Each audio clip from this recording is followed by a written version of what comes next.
The term intertextuality was coined by the feminist, literary critic, philosopher Julia Kristeva in the 1960s. In her seminal work on semiotics, which she wrote in this kind of transliterated Greek way, semiotike, she pointed to the fact that actually all speech acts, to use the speech act terminology, all speech acts, all language, if we go more into Saussure, all language is semiotic, is symbolic in a sense, and these symbols are mosaic. They are mosaics of what people have said and thought and expressed before. And that has to do with the inherent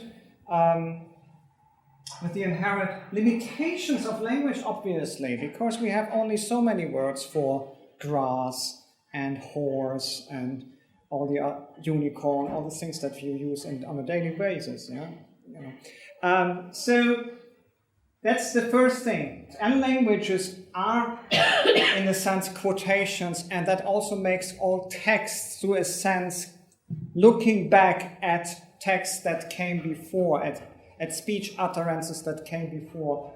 Now, what do we mean by quote? We have to elaborate on that. But so, if we extract from Kristeva's point, then we would say that intertextuality, the Latin prefix inter, meaning, as you know, a relationship between something. It literally means between. So, between textuality, intertextuality, in Kristeva's idea, decenters the human as the fixed communicator of a message. In other words, what is original about what I'm saying is always within the parameter of the cultural canon of texts and quotes to which I am, and the linguistic canon of my medium, of my register, and of my medium of communication. So, in other words, there is nothing truly original about anything that anybody says, but there's always something truly relational, about communication, written or otherwise.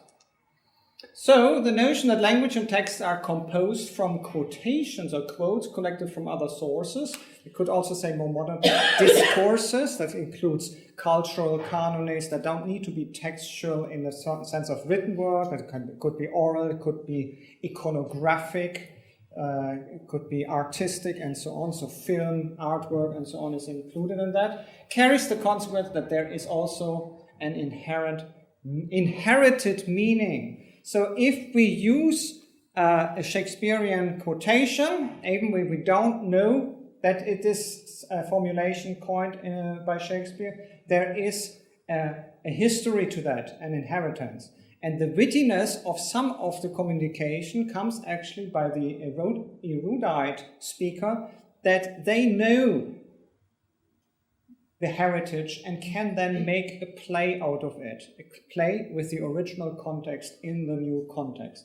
And that is what we will look at intertextuality. So, but generally intertextuality simply denotes the relationship between texts in the broad sense. Text is not something that's written down. There's a lot of intertextuality between films, between artworks, even in oral communication and so on. So this is basically what intertextuality is. Now, this is important when we are doing research,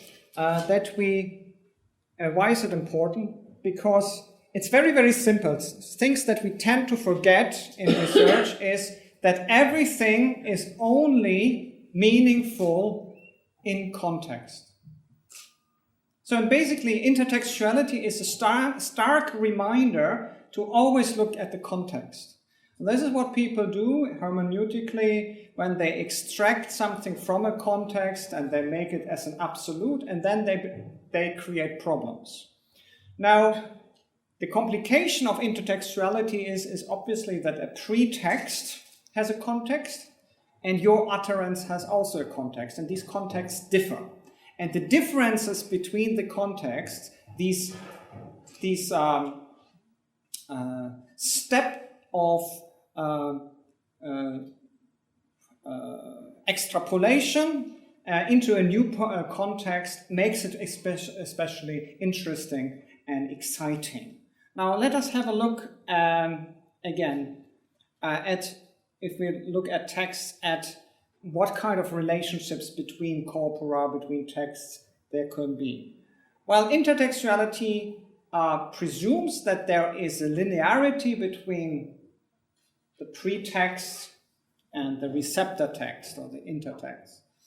But as we will see later, this linearity or this monocausality or monoconsequentialism is flawed, because very often one particular text can allude and evoke a multiplicity of backgrounds. And that makes the complexity of intertextuality particularly interesting. So relationships can be in certain degrees of identity versus variation. If you have an identical relationship, then you have a literal quote. If you have a very vague relationship, then you have a generic allusion, or even a hidden allusion. Yeah? In this spectrum, intertextuality, or the relationships between texts, moves. So I don't think we need to. You had probably something on hermeneutics. So there is a tension between what you think is a literary meaning of a speech act or a text or an artwork or a film, and then the accompanying hermeneutical understanding that is creating a deeper meaning, only achievable in taking the context into account. More often, meaning is constituted intertextually, directly intertextually. So to ignore that, whether you're writing a PhD in history, whether you write a PhD in art or in English, is a major flaw. You know? So you have to ask yourself in which kind of context a text, also a scholarly text, is produced, to which kind of backgrounds it alludes, and in which network of discourses it moves in order to make sense of it. This is why it's also so important to be as transparent as possible ourselves about the context in which we move. And this is why very often PhD students are asked to write a paragraph about themselves, about their own biases and their background. And you can do that autoethnographically or just as a sort of a disclaimer. That all gives us opportunities to understand more about the context in which we move in our interpretation. As you know, you had the session on hermeneutics, yeah? So you know about hermeneutics, art of interpretation, and all these kind of things, yeah? And difference between textual hermeneutics and philosophical hermeneutics. So the main step from Christeva is to Gerard-Genette, who talks about transtextuality. That's a term that hasn't caught on a lot, but it is a term that Genette uses to denote a wider range of intertextualities. And he differentiates, so wider in wider sense than summatum. So he differentiates of basically 5 modes of transtextuality. What he calls intertextuality is actually only is one of the 3 things we are looking at. That includes direct or literal intertextuality and includes allusion. Then he calls paratext. Paratext, if you work with a document, everybody who's doing archive work, paratext is everything that is not really relating to the content. So it is like headings, titles, also things in the margins. Or in a book, you have in the background like a PR text, or you have a little note on the author, and so these are all called paratext. That's always what is around the text. Then the meta text we are not talking about so much today. This is if you have commentaries on another text. For instance, in the classical world was very usual that you had literary text and then you wrote commentaries on that. And we still do that in classical philology up to today, from writing commentaries to line by line on text. So that is metatextuality from Greek meta. And then you have two more things in Genet's terminology that we will be looking at today, and that is what he calls architectuality. So what I call generic textuality, genre belonging. So, for instance, the Odyssey is and Apollonius of Rhodes' Argonautica, and Valerius Flaccus' Argonautica, and Virgil's Aeneid, and so they are all connected to each other because they belong to something that is called the epic genre. So that doesn't establish some sort of relationship, but how far does this relationship go? We have to look at. That is called that Genet calls architectuality, and then you have hypertextuality, and that is a more that goes further in Genet's mind than illusion, and that is when you actually use a pretext and change it, transpose it into a different genre, very often with the idea of making some degree of fun of it. So you have all these kind of genres of parody and pastiche and farce and satires. These are hypertextual. These are part of hypertextuality. Now today I want to look at, particularly at 1, 4, and 5, or mainly on 1 and 4, and give you some examples, some insights of how you can actually work with intertextuality. Now, those of you who know my lecturing style may have expected this to be extremely technical and extremely unconcrete, because I'm a critical theorist in many things I'm doing. But I want to be much more concrete today, because I think, well, probably intertextuality doesn't mean anything if we don't work with examples, right? I want to show you how you can actually, at a micro example of intertextuality, draw out quite a lot of context and quite a lot of meaning for your research, if your research is somehow literary or historical in parts of it. So let's have a look. Okay, but first of all, something further on the terminology. Well, I used in my writing on intertextuality the word evocation as making clear how the intertext is relating normally to the pretext. So that is the main mode of interarchy and hypertextuality. The intertext, or the later text, is evoking something, and the way a pretext, and the way it evokes something can be direct or indirect, and we talk that, and it can also be addressed to either the internal or the external assumed audience, so the narratee in the narratology, the narrative, or the assumed audience of a reference text or of a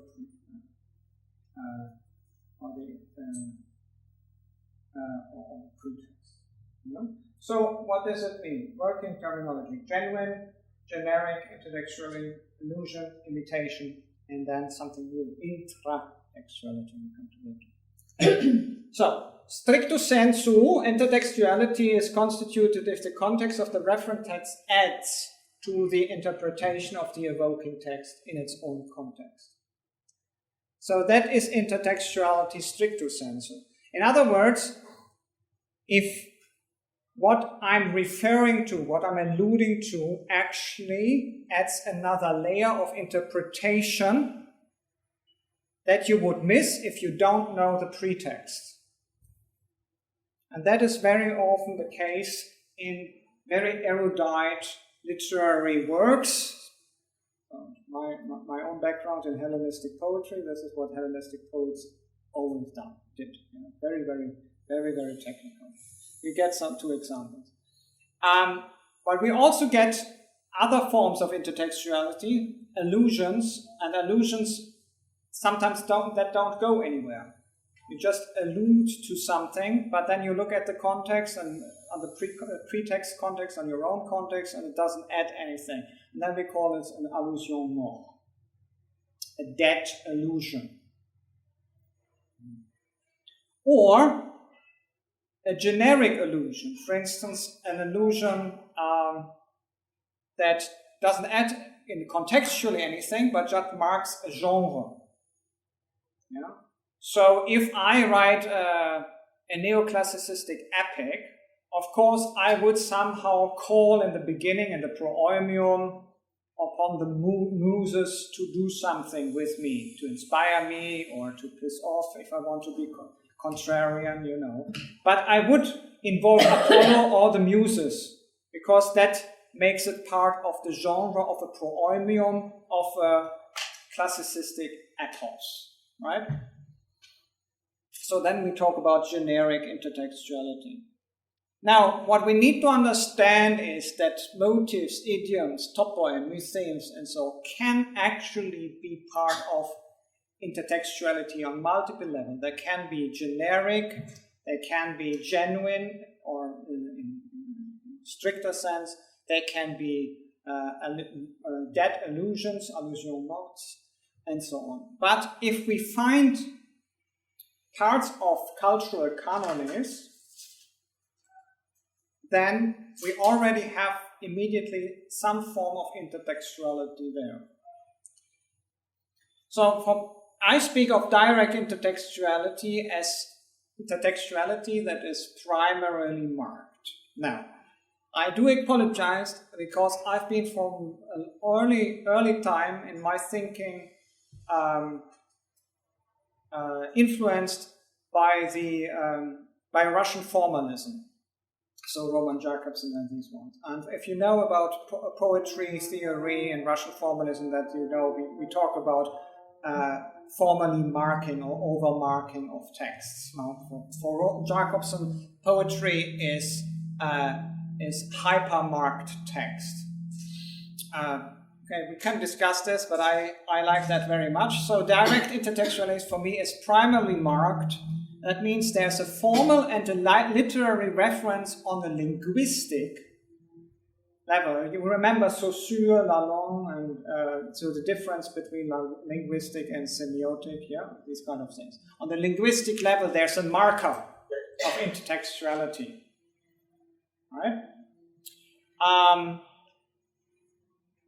The clearest form of direct intertextuality is a quotation. This is actually a literal repetition. Yeah? So it's identical direct intertextuality. Yeah? And then there is what we could call indirect intertextuality, which is intertextuality which is secondarily marked, not on the linguistic level, but on the semantic level, on the formal literal referent, on the semantic level. Yeah. And we will get to examples of that.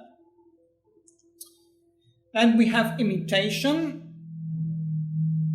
That is when you evoke a pretext through variation, imitatio cum variatione, or when you do contrast imitation, while you actually make very clear that you take something out of the context and you create an actually opposing, contrasting context. You know?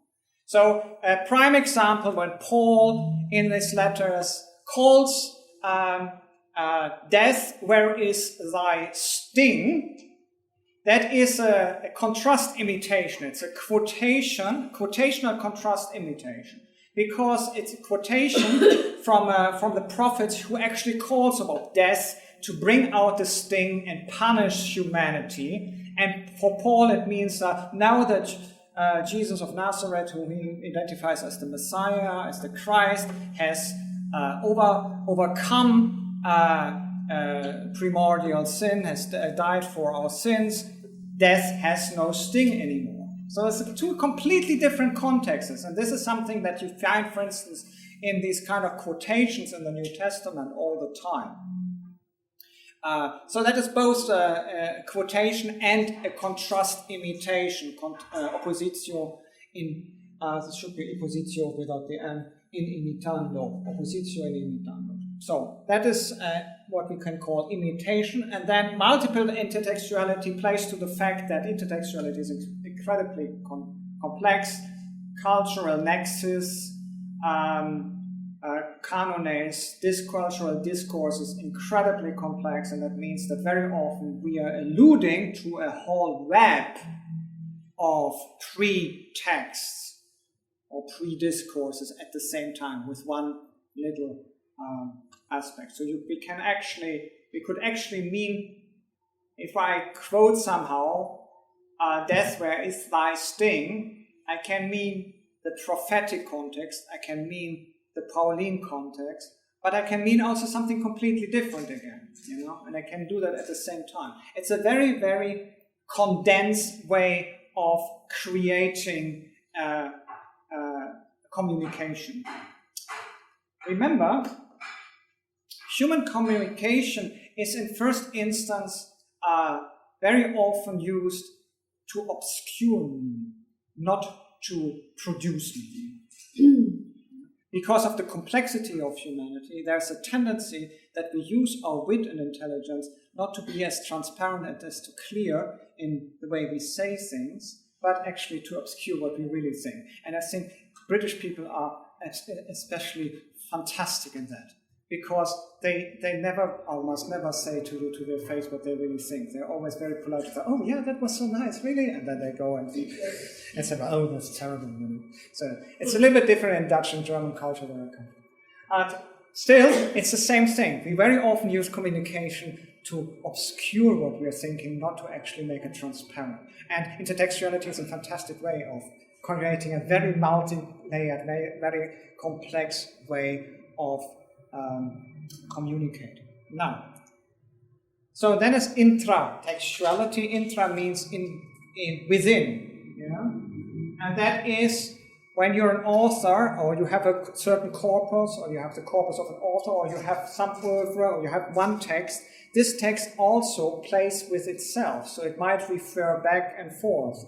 And you do that when you're writing essays, or when you're writing something. You might say, well, as above mentioned, this is intratextuality because you refer to something before. But on a poetic or literary level, you can do actually some really, really clever things about that, and I hope to give you some examples of that. Now let's get to the fun part. As you know, I'm slightly obsessed with death, because death is fantastic.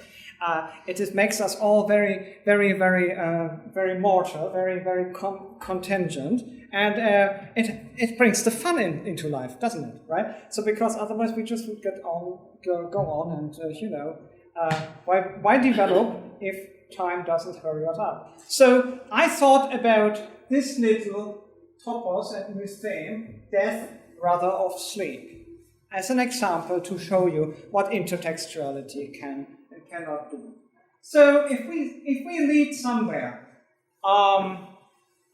if we go to some New Age book, and then people talk about death being akin to sleep, or some people call sleep the little death, or whatever. No, I think that's more orgasm, isn't it? Yeah, I name it. So for middle-aged people like me, it's more sleep than orgasm. So little death and so on. Then there is a topos behind that. And this topos has a long history, a cultural history. It became part of the cultural canon because we find it through European literature, through the whole range, starting from the earliest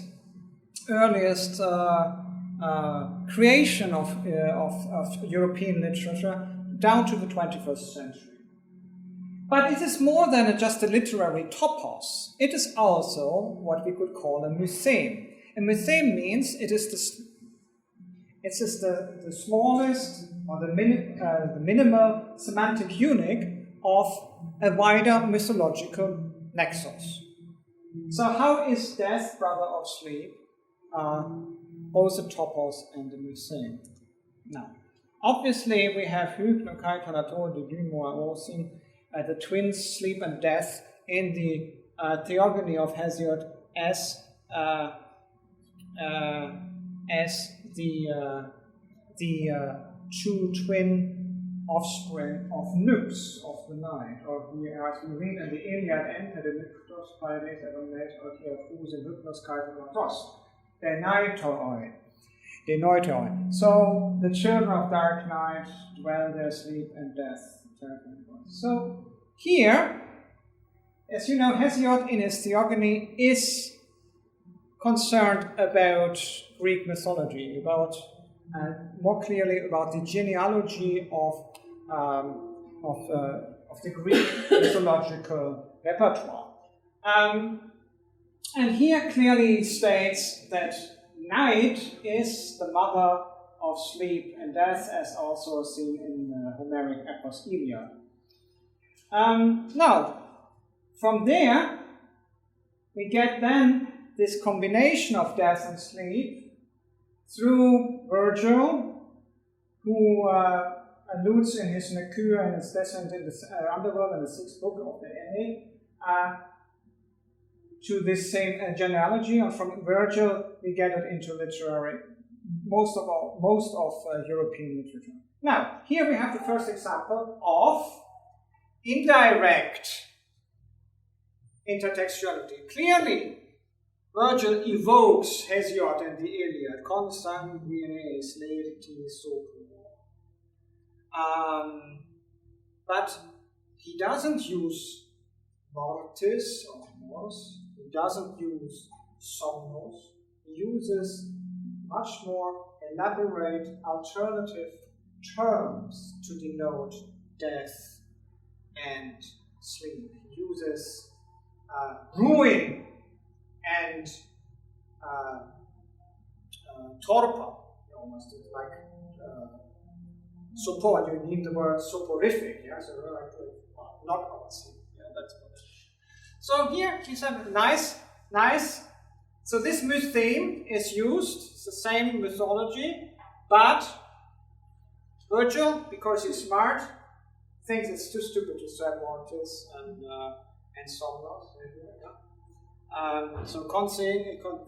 So literally the brother or the sibling, sopor, sleep, the sibling of ruin. So instead of mortis, he says deity and sort of somnus. So quite interesting. Okay, anyway, so then we get to the Petrarchan poetry and the Renaissance, especially to Philippe de Port in the 16th century, and then we read something like Sommeil paisible fit de la nuit solitaire in his cycle, Les Amours d'Hippolyte. Now, and what is interesting here in Petrarchan poetry is this, that the myth theme is actually taken from its usual context, where actually it's about the dread of sleeping, the akinness of the sleep experience with death, is actually put into an additional new context, and that has to do with love sorrow.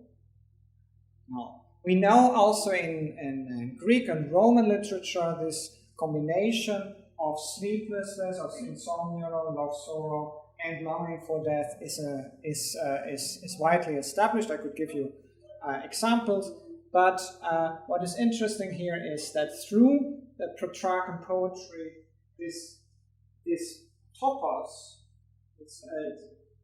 people were kind of Christian then. They didn't really believe in that as a mythological level anymore. So it becomes like more mythological topos instead of myth theme. That from there it's transmitted into English Baroque poetry, early English Baroque poetry, but with a very interesting slant. It's always combined with love sorrow, which we didn't have in Hesiod, we didn't have in the Iliad, we didn't have in Virgil, and so on. Yeah?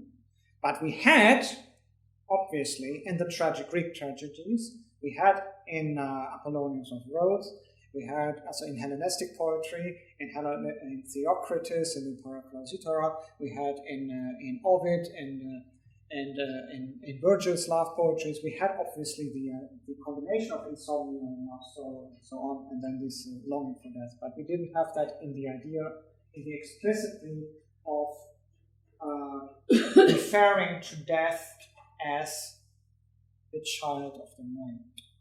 So, and then you see here, so here, Ô frère de la mort que tu m'es ennemie, je te vends au secours, mais tu es un demi-jar, toujours veillant en terreur lassé. The brother of death, that thou art my enemy, I call to you for help, but you're asleep. So it's so funny, you know, if you know a little bit about intertextuality, you laugh out loud, because, you know, the brother of death, you know, sleep, you are asleep. So he's the brother of sleep, and he says it's really funny. Yeah.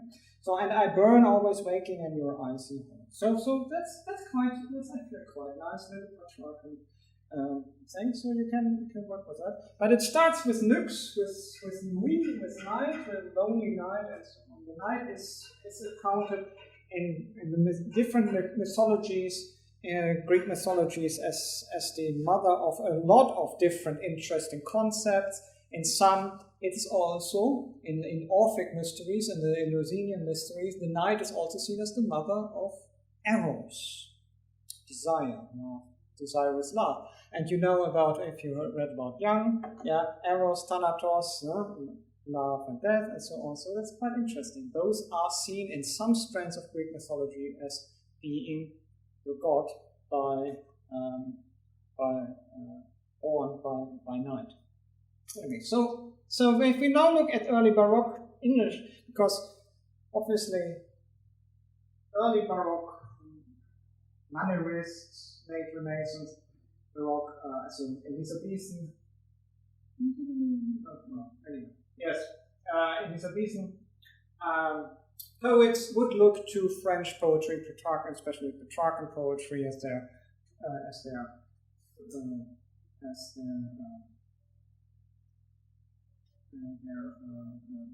pretext. So there you have this kind of formulation: care, charmer, sleep, son of sable night, brother to death, silence, darkness born. That's another intertextuality or Orphic, where there's darkness, or Erebos is also seen as the locus of the days and so on. Leave my language and restore the light with blah blah blah blah. So that's all still let me sleep, embrace each other, and then never wake to feel the day of this thing. So sleep becomes here endless sleep, this motto of sleep as a euphemism for death. And that is something that we will see through Samuel Daniels, that we see in John Fletcher's adaptation, Care Charming Sleep, direct intertextuality to Daniels, direct quotation, Care Charming Sleep, the Ease of our Rules, brother to death, against a quotation to Daniel, sleeping by self-disposed, and on this afflicted prince is almost fallen like a cloud in gentle showers, with nothing that is loud but painful to his slumbers. Thou son of night, pass by his troubled senses, sing his pain like hollow murmuring wind or silver rain into the springs, gently slide. And kiss him into slumbers like a bird, this kind of eroticization of the kiss of sleep, which is euphemistically the kiss of death. But we find obviously this process of identifying the brothers with each other, death and sleep, fully accomplished in Shakespeare, of course. When your famous monologue, when you remember to die to sleep perchance to dream, that's the reference, that sleep of death, identifying sleep with death. That sleep of death, what dreams may come when we have cast off our mortal coil and so on. So there we have, and that becomes really, really important, because as we all know, this is a very, very productive, in cultural sense, productive monologue, Shakespeare's Hamlet monologue in the third scene. Right, so death as sleep here. So now let's have a look more on the there's another strand to this death, and that is the adaptation of Greco-Roman themes in Christian mythology or adaptation. Christians always get a little bit itchy when I talk about mythology, but as a comparators in religious studies, that's what it is. But let's say Christian adaptation. So in Christian Baroque literature, obviously, you have this overriding context of everything is a memento mori. You have to remember death. Death is the great equalizer. In death, the king and the pauper are the same, so the class differences are erased. And it is the salvation, in Christian terms, of this valles lacrimarum, the veil of tears that comes from Psalm 84. Now, so if we look, for instance, at Bergmann's text to Bach's Kantate Ich soll den Kreuzstab gerne tragen, the chorale is Komm, o Tod, du schlafest Bruder, then you find all of a sudden this combination of the Christian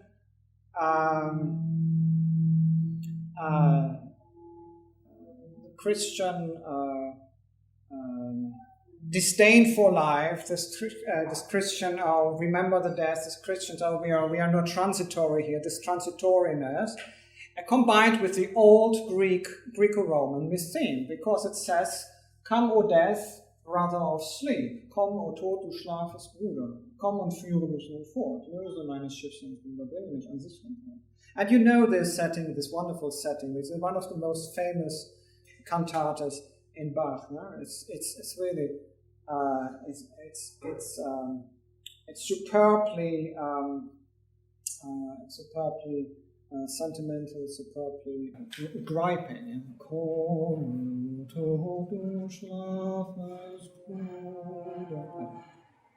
Don't mind my singing, yeah.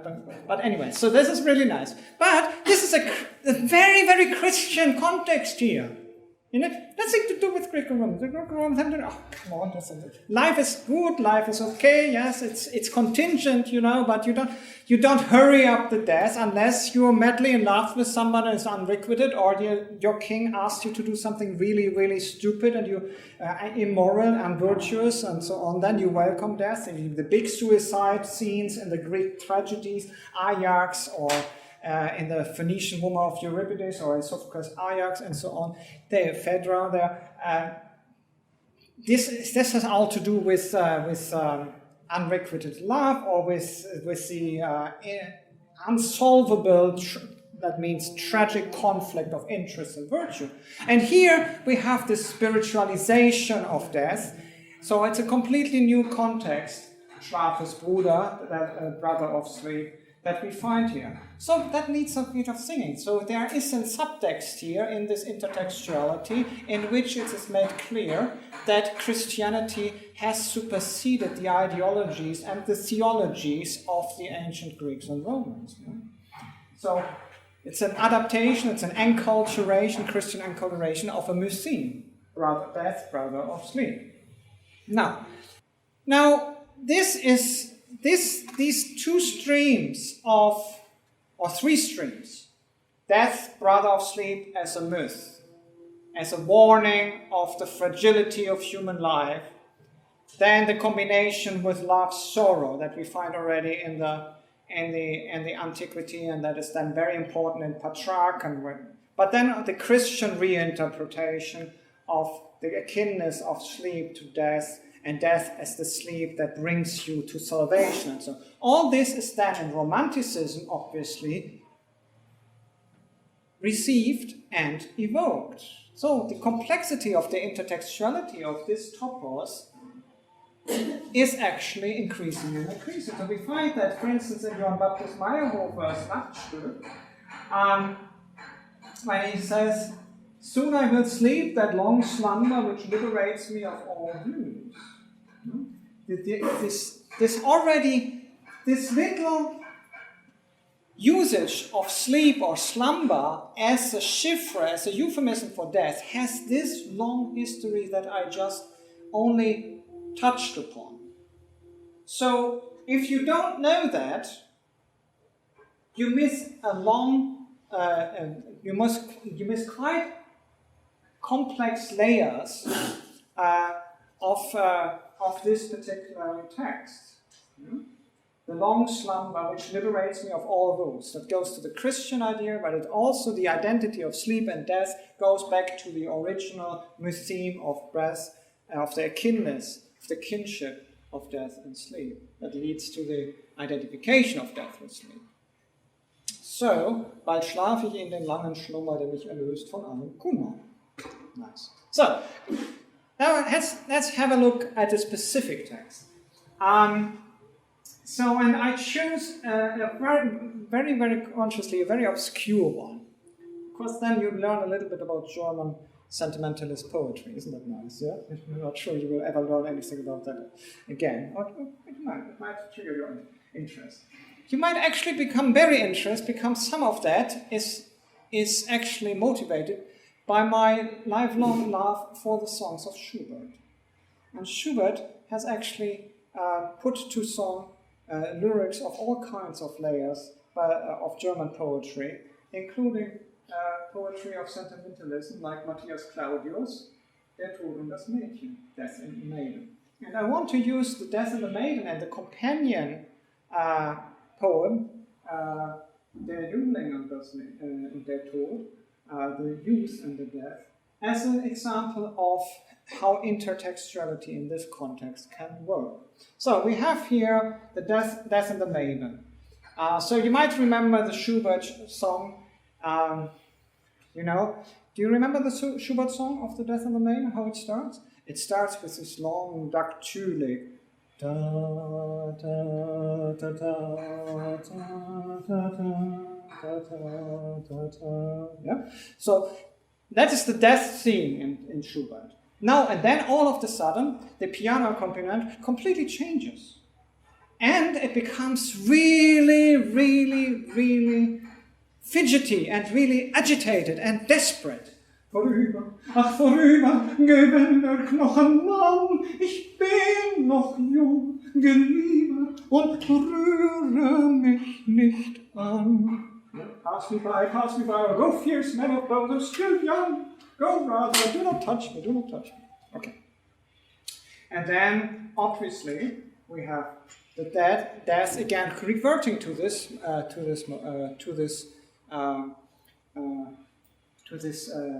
dactylic theme,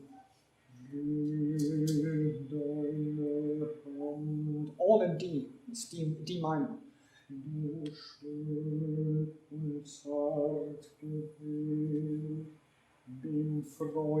Still the same tone, you see? It's still D.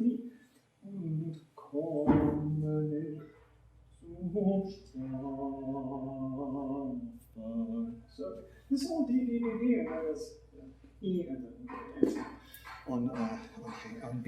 So, when I'm a friend and come not to punish me, of good cheer, I'm not fierce. Softly shall you sleep. Death and sleep, yeah? In my arms. Soll sanft in meinen Armen schlafen. Now, so this is really good poetry. Matthias Claudius, you might like sentimentalism, you might not like it, but it's a really established, really, really good poet. Now we go to a not so good poet, and that's nice, because not so good poets, they make it very, very obvious what they're doing, right? And one of these not so very good poets is Joseph von Spaun, who was an amateur poet and was a friend of Schubert, and he wrote a lot of poems. And always asked Franz, please Franz, put that into music. And Franz always said, no, it's not good enough. But he did one poem he set to music. A month after he set the first one to music. Matthias Claudius one, he set to music in February 1817. Joseph Spaun's companion piece was, he wrote that in February 1817 after hearing the first performance of the Schubert song, of the Claudius song. He actually agreed to put into music, made into a song in March.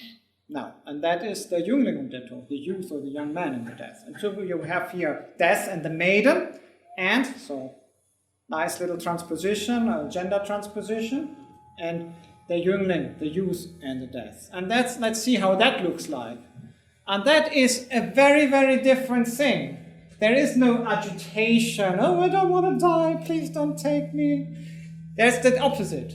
There's longing for death. The young, and if we think of the youth in the context of the literary canon, then immediately we think on the suffering of the young Werther and all this kind of thing. So, the sun is sinking, would that I could depart with it, to flee with its last beams, to end this nameless torture, and travel far away into a fairer world. Oh, come, death, and free me from these bonds. I smile at you, O man of bone, lead me well into the land of dreams. Again, so this is the reference to the sleep. Oh, come and take me. You will rest cool and gentle in my arms, you call, and I will end your call. So, very, very different. Very different. Now, what's the relationship between these two poems? I mean, die Sonne singt, könnte ich mit dir scheinen, mit ihren letzten Strahlen fliehen. That's all very pathetic. You know, it's kind of like almost what you expect if you give some poetry assignment to a bunch of 15, 16-year-olds or something. They come up with these kind of things. Yeah, that's very, very not sentimentalist. It's very juvenile. Everything, but then it's a juvenile. Yeah. And this in German, oh come and take me. This is a very tame song. But what does that say in German? It's a come und rühre mich doch an. There's almost something sexual about it, almost something erotic about it. Touch me, come. And that's the same word, which we will see, that is used in Matthias Claudius. So let's see how is Spaun, a bad poet, actually reacting to Claudius, a good poet, and how is he making intertextuality? Well, the first, so here's the two English translations next to each other. We'll go back to that. So first of all, in the paratext, there's a direct allusion to Claudius as the pretext, cum variatione. So we immediately, if you read Der Jüngling und der Tod, we know, okay, that somehow evokes Der Tod und das Mädchen. Right? So, and then, so this is a paratextual intertextuality, which is akin to genre intertextuality, and direct intertextuality in the following. So we can call that programmatic intertextuality. This text is only there because it looks to a pretext. It's not a pastiche. It's not a satire. So you could also say it's almost like hypertextuality. What Jeanette calls hypertextuality. But it is programmatic. So the direct literal intertextuality is here. So, fierce man of bones, here they sort of say man of bone, but it's the same word, Knochenmann. So, Germans don't come around and call everybody Knochenmann, right? As man, as your skeleton man. That's a topos for death that has its own history, and I could talk about that also. But that comes more to the Baroque memento mori history. But Knochenmann, to say, not death, but Knochenmann, is a very direct quotation from Claudius here. And the same is, and do not touch me, versus come and take me, come and literally touch me, und rühre mich doch an. Again, there is a direct, that means linguistically marked intertextuality.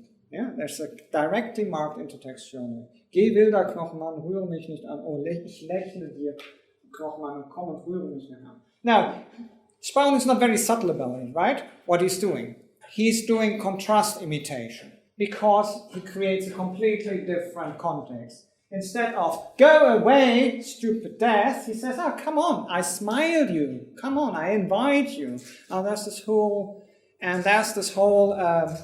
topos again of inviting death to come that we find in European literature, from the big suicide scenes in the tragedies and in the epics, and then, for instance, Medea's in the Aeneid, then used again in English Baroque, in English Elizabethan poetry. If you think of Tate's Dido and Aeneas, and so on, set to music by Purcell, and so on. There's this idea of, come, I invite you, Death. Death is now a welcome guest. Remember that in this wonderful aria in Purcell's Dido and Amira. Yeah? Much I would, but death invades me. That's actually a fantastic, interesting thing, yeah, because there's a switch of context there.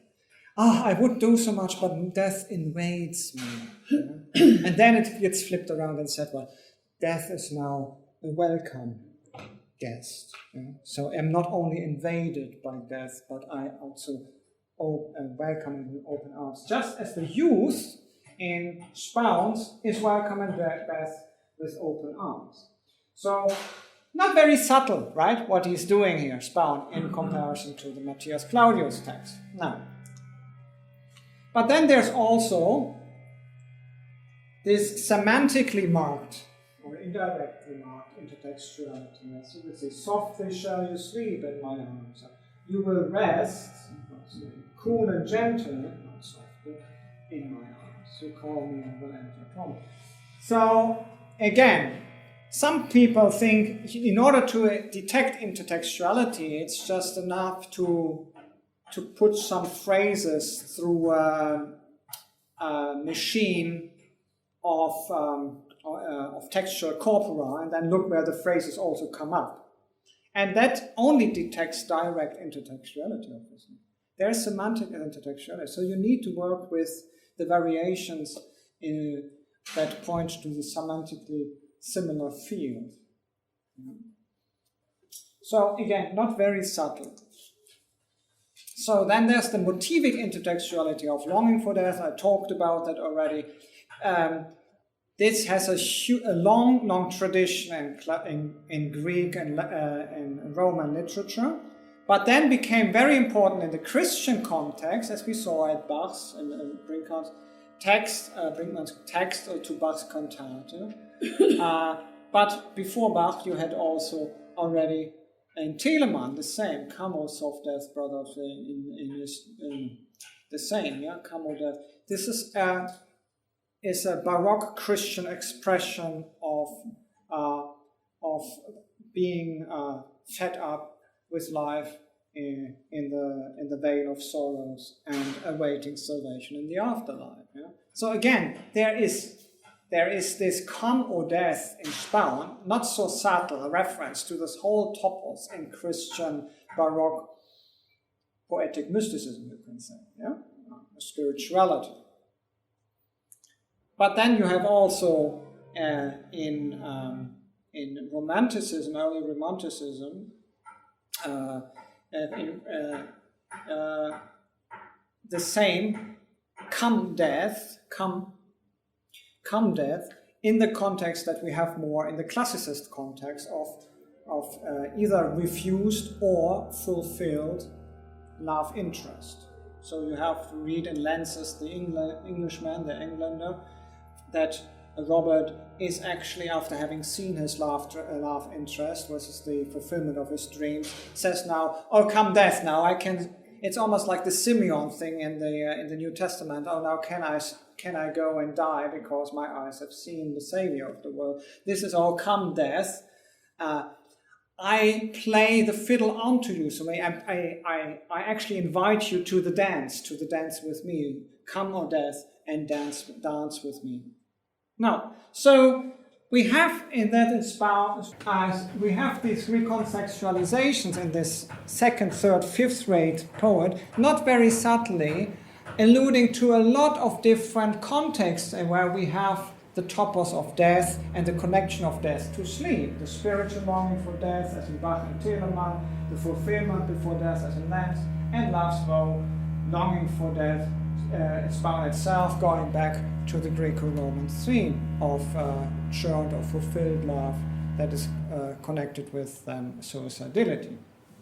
Now, so we see that Spaun's bad poem is a good example for multiple intertextualities, as directly, in first instance, directly and indirectly, they're looking at primarily at Claudius, but then motivically at Bach, at Lenz, and so on. But there's another layer. If we look at Goethe's Erking, you know, there is this idea of anrühren, of touching, again, comes, the touch of death is one of the most influential examples in German literature, obviously in Goethe's Erlking, where the boy cries out when the elfin king touches him deadly. You know, mein Vater, jetzt fasst er mich an, König hat mir ein Leids getan. Yeah?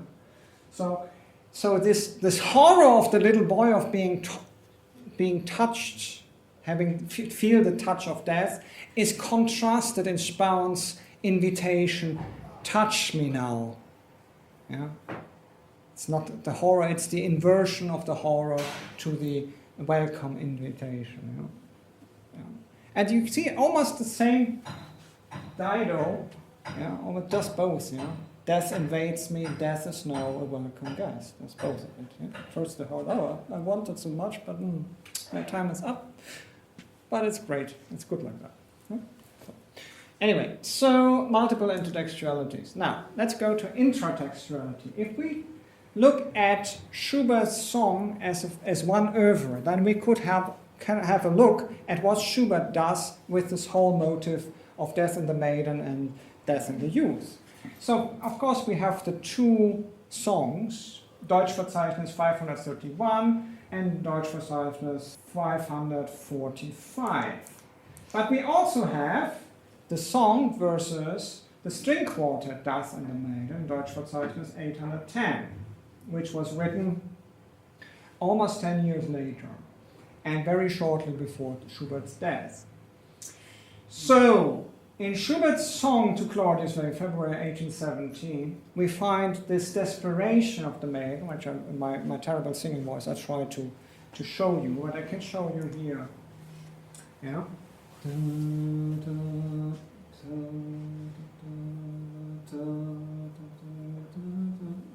This dactylic theme, and then it changes. Yeah.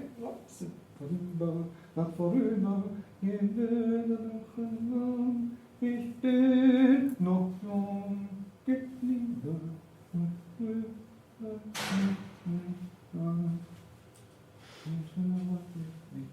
So, and then here, what does it do? That's the one.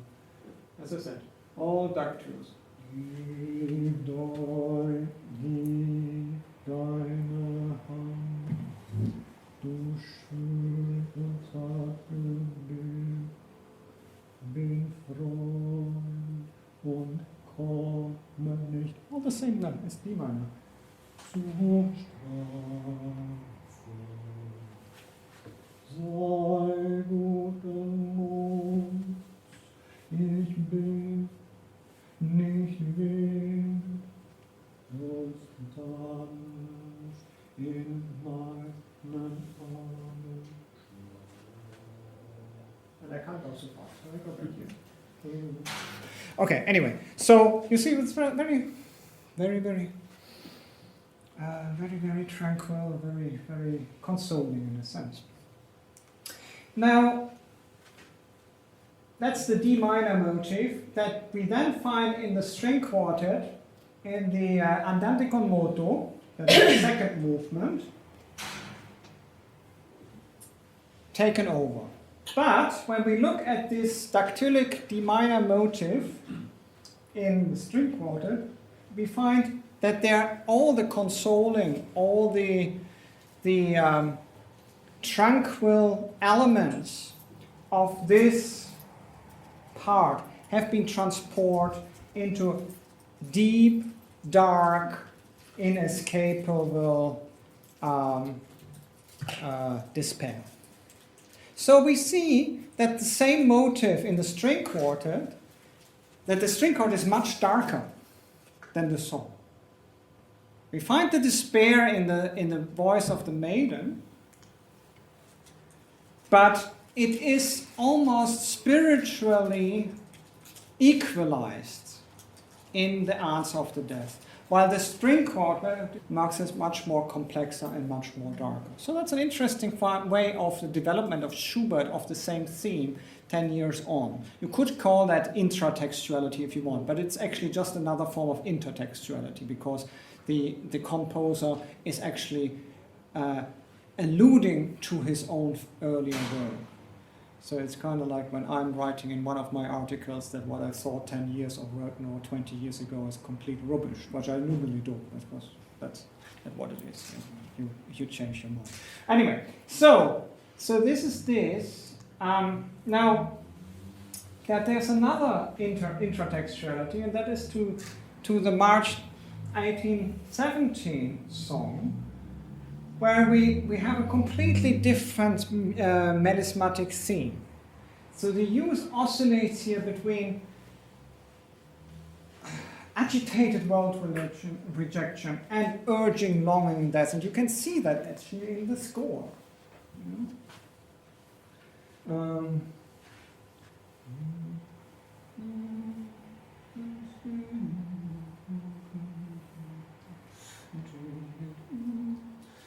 This is all very, very sehr langsam, so very slow, and then it becomes a little bit staccatic here.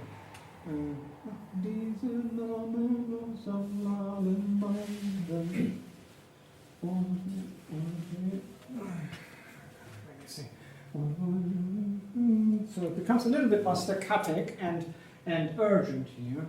And then it quiets down a bit. And then here we have this as O kommer tode löse diese Bande. This is quite an expression. Ich lächle die and so on. But this is all kind of contained. And then we have the B version, which I didn't bring you here. But in the B version of the score, actually, we find the D-moll theme of the earlier song again, which is a clear intertextual reference. That in contrasting, Schubert does here something else. What he's actually doing here is that he, instead of the agitation, at the clear contrast of agitation versus solution, we have here, you could say, almost a sort of a synthesis of both the longing for death and then the salvific answer. So it's quite interesting, the theme that he does. What Schubert is not doing is he's not as unsubtle as Spaun is in his imitation or is intertextuality with Claudius. Because if you listen to both songs after each other, and this is probably, the B version is probably the earlier version, he's actually cut out even the dactylic D minor theme. So it is really just, it's almost, he does something very, very differently in his score than with the Claudio song. Right? So that's quite interesting.